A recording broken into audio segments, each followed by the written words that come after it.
morning, Charleston Dickinson High School. My name is Jack Lidskitz from the T-Bag News Desk, here to bring you the Monday morning announcements. But first, please stand for the Pledge of Allegiance presented by Josh Yurka.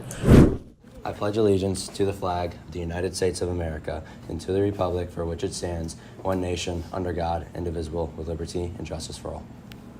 Thank you, Josh, for the Pledge of Allegiance. Now it's time for the T-Bird Top 3, the 3 things happening in the high school this week that you should definitely know about. Report cards are on their way home this week. We also have an early release Friday to kick off our break. We do? Yeah. Break is next week. Go outside. Go hang out with some friends. Go on a vacation. Just overall have an amazing break, everybody. The total solar eclipse is on April 8th. Make sure you have your glasses and head to a spot in the path of totality to watch this historic event that won't happen in New York State until 2079. Now to Ryder and Seneca for this week's 60-second special segment that highlights the total solar eclipse of the heart.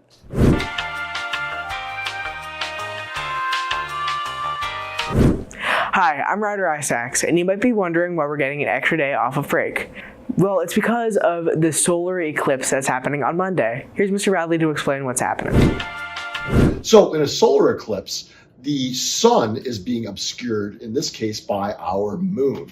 So the sun is over here to the right, we have the Earth, and of course, here's the star of the show, the moon.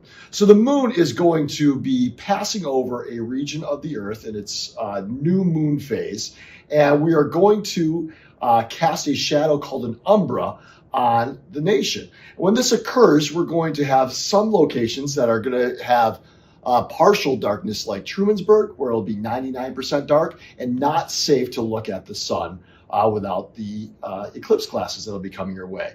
Now, places that have totality, like along the shores of Lake Ontario, those folks will have the daylight sun completely obscured. And when that happens, you can take your glasses off and you'll notice that the stars are out around you.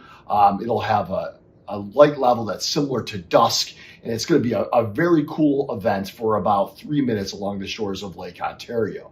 So the further north you get closer to the lakes, the longer the episode will last for you, and it'll be pretty special. Here's a map of totality for this year's solar eclipse. I would recommend going to Geneva, Seneca Falls, Rochester, or Lake Ontario for totality. You should definitely go check this event out for yourself because it won't happen again until 2079. That doesn't even sound like a real year. Anyway, you should go see it. Now for some final announcements. Here's the athletic schedule and the lunch schedule this week. Good luck to the track team and the tennis team for their first week of competition. Here are the club, class, and extracurricular meetings happening this week. If you have any questions, please contact the club advisors. Music students, also, please make sure to check your Google Classroom for your lesson this week. Here are all the birthdays this week. Bow, bow, bow, bow, bow. Thank you for tuning in this week. This is The T-Berg News Desk. And we'll see you the week after break.